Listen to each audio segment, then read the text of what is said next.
Hello guys, welcome to my channel. My name is Mohammad Abdul Aziz. आज हम देखने वाले हैं एक different type of problem, general proper ऐसा कुछ डिफ़िकल्ट चीज़ प्रॉब्लम नहीं है। सेम रहता है ये, इसका फॉर्मेट भी सेम रहता है। Date particulars L F amount, date particulars L F amount. इसमें क्या रहता, डेबिट साइड जो है वो डेबिट साइड पूरे पेड, सेल्स, डिस्काउंट, रिसीव्ड, ये चीज़ा जो है वो डेबिट साइड आते। और क्रेडिट साइड जो है वो वहाँ पे रिसीव्ड, परचेस और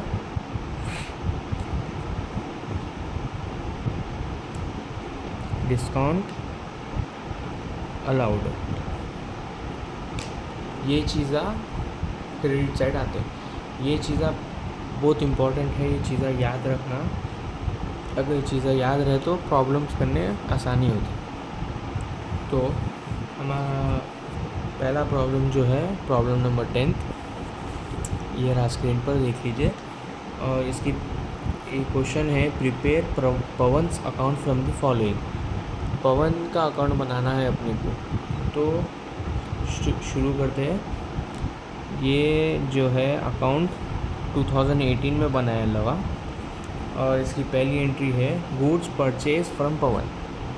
गुड्स जो है वो परचेज करे पवन से, तो क्या बोला था मैं, परचेज, रिसीव्ड और डिस्काउंट अलाउ क्रेडिट साइड आते। तो यहाँ पे लिख देना March 1 बाई परचेज अकाउंट। ये टू साइड है, ये बाई साइड है। इसका अमाउंट है 38,000। ठीक है। सेकेंड एंट्री है कैश पेड टू पवन। क्या बोला था मैं आप लोगों को, पेड, सेल्स और डिस्काउंट रिसीव डेबिट साइड आता।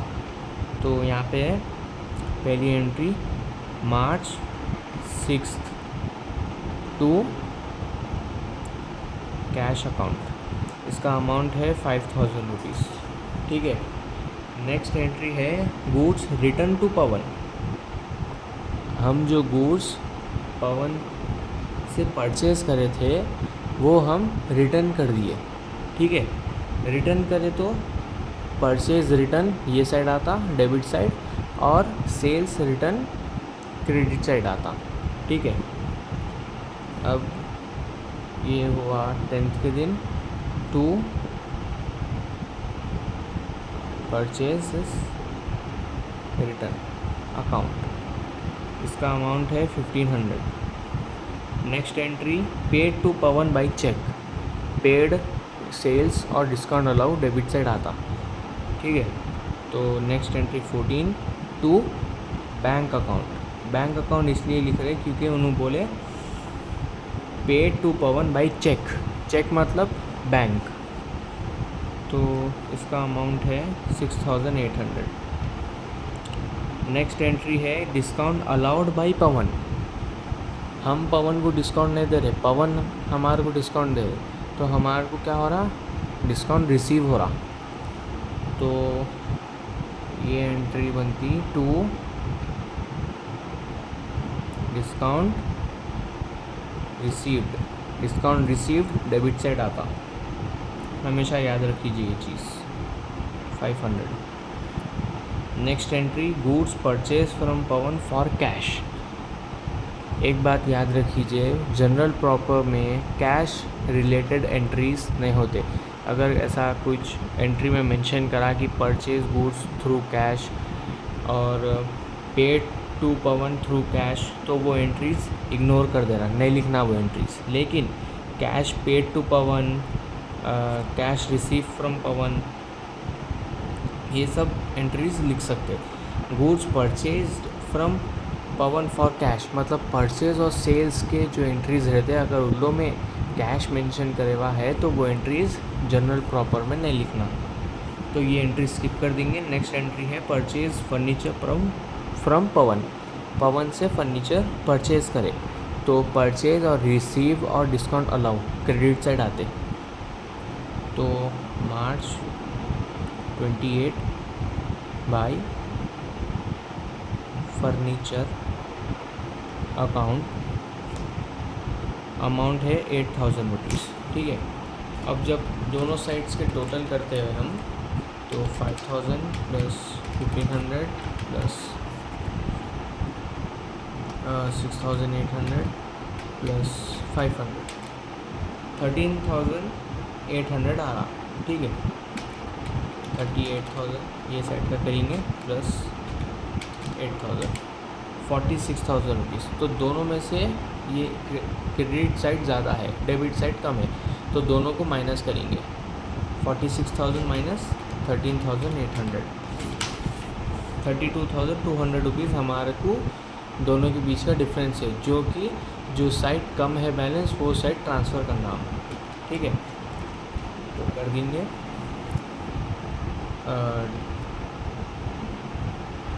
डेबिट साइड कम था हमारे पास बैलेंस, तो मार्च 31 टू बैलेंस कैरिड डाउन 32,200। ठीक है, टोटलिंग करेंगे तो 46,000 rupees.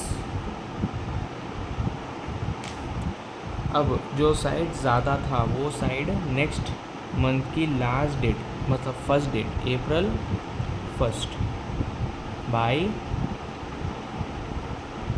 Balance brought down same ही अमाउंट लिख देना 32,200। ठीक है, ये लिखे, प्रॉब्लम क्लोज। 10th प्रॉब्लम हो गया। अब नेक्स्ट है 11th प्रॉब्लम। तो अब हम स्टार्ट करने वाले हैं 11th प्रॉब्लम। 11th प्रॉब्लम भी सेम 10th प्रॉब्लम की जैसी है, बस थोड़ा सा डिफरेंस है, वो एंड में है, वो आपको एंड में बताता हूँ मैं। तो पहली एंट्री है amount due from Rudha. रुधा amount कुछ ड्यू है हमारे को, मतलब रुधा हमारे को कुछ अमाउंट देने का है। ठीक है, तो ऐसे एंट्रीज आए अगर कि रुधा ड्यू अमाउंट फ्रॉम या अमाउंट ड्यू टू रुधा, ऐसे कुछ एंट्रीज आए तो वो डेबिट साइड से शुरू होते हैं हमेशा। पहले दोनों साइड भी ईयर लिख देंगे 90। अब पहली entry Feb 1 to balance brought down amount 8,000 rupees. ठीक है, नेक्स्ट है एंट्री हमारी गुड्स सोल्ड टू रुधा। ठीक है, गुड्स सोल्ड करे रुधा को तो वो डेबिट साइड आते। क्यों? क्योंकि पेड, सेल्स और डिस्काउंट रिसीव डेबिट साइड आते, और रिसीव, परचेस और डिस्काउंट अलाउ क्रेडिट साइड आते। 4th to sales account 11,000 rupees. Next entry है goods returned by Rudha. Rudha को जो हम सेल करें, मतलब रुधा को जो गुड्स हम सोल्ड करें वो रुधा वापस लेके आ गए, मतलब सेल्स रिटर्न क्रेडिट साइड आता, परचेज रिटर्न डेबिट साइड आता। तो Feb 12 by sales return account 4,000 rupees. Next है cash received from Rudha. Rudha से हमारे को कैश रिसीव हुआ, याद रखिए, रिसीव, परचेज और डिस्काउंट अलाउ क्रेडिट साइड आता, पेड और डिस्काउंट अलाउ और सेल्स डेबिट साइड आता। तो नेक्स्ट है Feb 16 by cash account 3,000 rupees. ठीक है। हमारी नेक्स्ट एंट्री है receive check from Rudha. Rudha से हमारे को चेक रिसीव हुआ तो वो भी क्रेडिट साइड ही चाहता। 22 भाई, इसमें उन्हें चेक बोल रहा, चेक मतलब बैंक के रिलेटेड है ये, इसलिए बाई बैंक अकाउंट 6000 रुपीज़। अब हमारे को लास्ट एंट्री इसमें क्या दिया, रुधा अकाउंट सेटल विथ 10% डिस्काउंट। अगर ऐसा कुछ भी आया आपको प्रॉब्लम में तो टेंशन नहीं लेना, इसमें आपको खाली डिस्काउंट और सेटलमेंट अमाउंट निकालने का रहता। बहुत सिंपल तरीके से निकलता वो। आपको मैं तरीका बता देता हूँ, एक फॉर्मेट है उसको अच्छे से फॉलो करिए।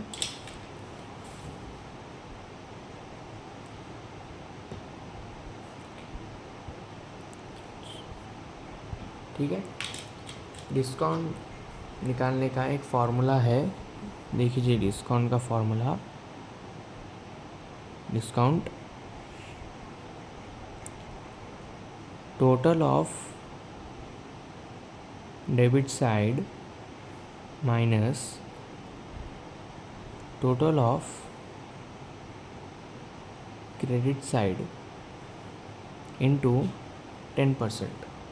ठीक है, अब ये फार्मूला है डिस्काउंट निकालने का, total of debit side minus total of credit side into 10%। तो पहले हमारे को डेबिट और क्रेडिट साइड की टोटल मालूम करना पड़ता। 8000 rupees plus 11000 rupees, 19000 rupees debit side का बैलेंस है, और 4000 रुपीज़ प्लस 3000 प्लस 6000 और 13000 रुपीज़ क्रेडिट साइड का। अब दोनों को माइनस करना, 13000 माइनस 19000, 6000 रुपीज़ दोनों के बीच का बैलेंस है। ठीक है, डेबिट साइड का है 19000 रुपीज़ माइनस क्रेडिट साइड का 13000 रुपीज़ इंटू 10%। दोनों को माइनस करें तो 6000 रुपीज़ का बैलेंस आ रहा into 10% equals to 600 rupees discount है। ठीक है, अब सेटलमेंट अमाउंट कैसा निकालना, सेटलमेंट अमाउंट सेम ये फार्मूला रहता एज इट इज़, बस लास्ट में इंटू 10% की जगह माइनस डिस्काउंट रहता। देखिए, total of debit side minus total of credit side minus discount. हमारे डेबिट साइड का टोटल है 19000 रुपीज़, क्रेडिट साइड का 13000। ठीक है, minus discount 600 rupees, 600 rupees discount मिला, 6000 रुपीज़ दोनों के बीच का बैलेंस है माइनस 600, 5400 रुपीज़ हमारा सेटलमेंट अमाउंट है। ठीक है, अब इसको प्रॉब्लम में कैसा डालना, दोनों में से जो साइड कम है वो साइड ये बैलेंस डालने का कैसा डालना। अब हमारे पास क्रेडिट साइड में कम है, जो मंथ में ये पूरे ट्रांजैक्शंस हुए वो मंथ का लास्ट डेट लिखना, फेब 28। ठीक है, पहले बाई कैश अकाउंट, ठीक है, फिर वर्किंग नोट 2। कैश अकाउंट मतलब सेटलमेंट अकाउंट, सेटलमेंट के रिलेटेड जो हम फार्मूला वो सब डाले वो वर्किंग नोट 2 था हमारा, हम पहले उसको सेकंड करें, हम पहले डिस्काउंट निकाले तो वर्किंग नोट 1 डिस्काउंट रहता, वर्किंग नोट 2 सेटलमेंट अमाउंट रहता। ये फिर बाय डिस्काउंट वर्किंग नोट 1, हमारा सेटलमेंट अमाउंट है 5400, डिस्काउंटेड अमाउंट है 600, टोटल 6000 रुपीज़ होता। अब जब दोनों का टोटल करते हम, दोनों का भी सेम आता, तो सिंपली दोनों साइड भी बैलेंस डाल के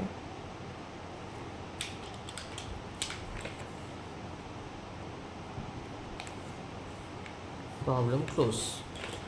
अब नेक्स्ट है 12th प्रॉब्लम। तो 12th problem same 11th problem की जैसी है। जनरल प्रॉपर जो है वो बहुत आसानी से कर सकते हैं, सिर्फ सिंपल स्टेप्स याद रखना। डेबिट साइड और क्रेडिट साइड क्या क्या चीज़ें आते, कैसा आते, वो सब याद रख लिए तो पूरा प्रॉब्लम इजीली कर सकते। डेबिट साइड पेड, सेल्स और डिस्काउंट रिसीव, ये सब चीज़ें आते। क्रेडिट साइड रिसीव्ड, परचेज और डिस्काउंट अलाउ। परचेज रिटर्न आया तो डेबिट साइड, सेल्स रिटर्न आया तो क्रेडिट साइड। ठीक है, ये सब चीज़ें अगर समझ लिए, अच्छे से प्रैक्टिस कर लिए तो जर्नल प्रॉपर बहुत इजीली कर ले सकते। तो हमारी 12th प्रॉब्लम जो है वो 2018 में बना, मतलब ये जो पूरे ट्रांजैक्शंस हुए वो 2018 में हुए। और पहली एंट्री है अमाउंट ड्यू टू स्वामी। ठीक है, अमाउंट ड्यू टू स्वामी, हाँ अमाउंट हम देना है स्वामी को। ठीक है, तो वो क्रेडिट साइड आता। ऐसे entries amount due from Swami आया तो debit side, amount due to Swami आया तो क्रेडिट साइड। ये चीज़ भी याद रख लीजिए, कंफ्यूज नहीं होना। फ्रॉम टू बस इजीली कर ले सकते problem.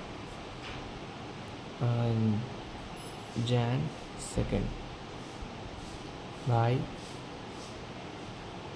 Balance brought down, amount है 12,000 रुपीज़।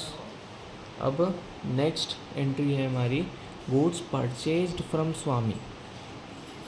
स्वामी से गुड्स परचेज करे तो परचेज क्रेडिट साइड आता। By purchase account 16,000 rupees.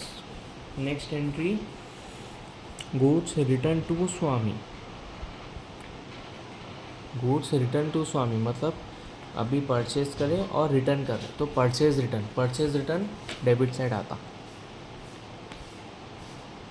Jan 15 to purchase return account 5,000 rupees. Next entry है cash paid to Swami. Cash paid, paid मतलब debit side 20 to cash account 16,000 rupees. बस हो गया। इसके no goods purchase from Swami, एक और के परचेज की एंट्री है 24th by purchases account 9,000 rupees. ठीक है, दोनों साइड भी हम पूरे एंट्रीज डाले। अब बस टोटलिंग करना। 5,000 प्लस 16,000 21,000 डेबिट साइड है और 12,000 प्लस 16,000 प्लस 9,000 37,000 रुपीज़ हमारा क्रेडिट साइड है। तो क्रेडिट साइड ज़्यादा है। अब 37,000 रुपीज़ माइनस 21,000 16,000 रुपीज़ का हमारे को बैलेंस ड्यू है, मतलब दोनों साइड के बीच का डिफरेंस है। अब इसमें लास्ट एंट्री ये है कि अकाउंट सेटल विथ 10% डिस्काउंट। अगर 10% डिस्काउंट के एंट्रीज आए तो सिंपल, बहुत सिंपल तरीका है, कुछ भी परेशान होने की बात नहीं है। खाली डिस्काउंट और सेटलमेंट अमाउंट निकालने का रहता। तो पहले वर्किंग नोट्स, डिस्काउंट का फॉर्मूला डालना, total of debit side and minus total of credit side into 10%। Total of debit side कितना है 21,000 rupees. Total of credit side कितना है 37,000 रुपीज़। ठीक है, इन दोनों का माइनस करें तो हमारे को 16,000 रुपीज़ कम पड़ रहा है, मतलब 16,000 रुपीज़ दोनों के बीच का डिफरेंस है। अब इंटू 10% है, तो इंटू 10%, 16,000 का 10% 1,600 रुपीज़ होता। ये निकल गया हमारा डिस्काउंट निकल गया। अब निकालना settlement amount. Formula of calculating the settlement amount is total of debit side minus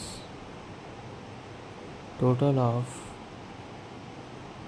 credit side minus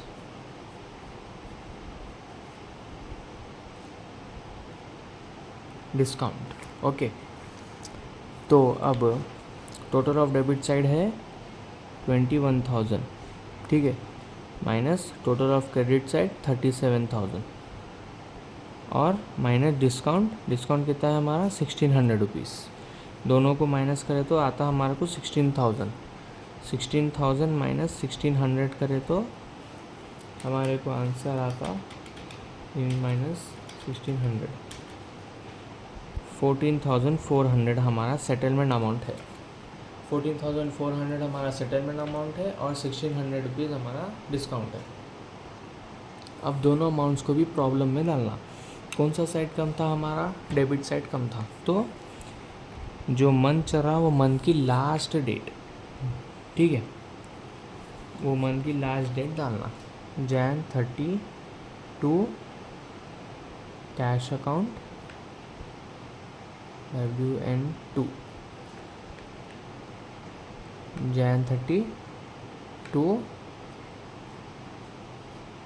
discount WN1, ठीक है।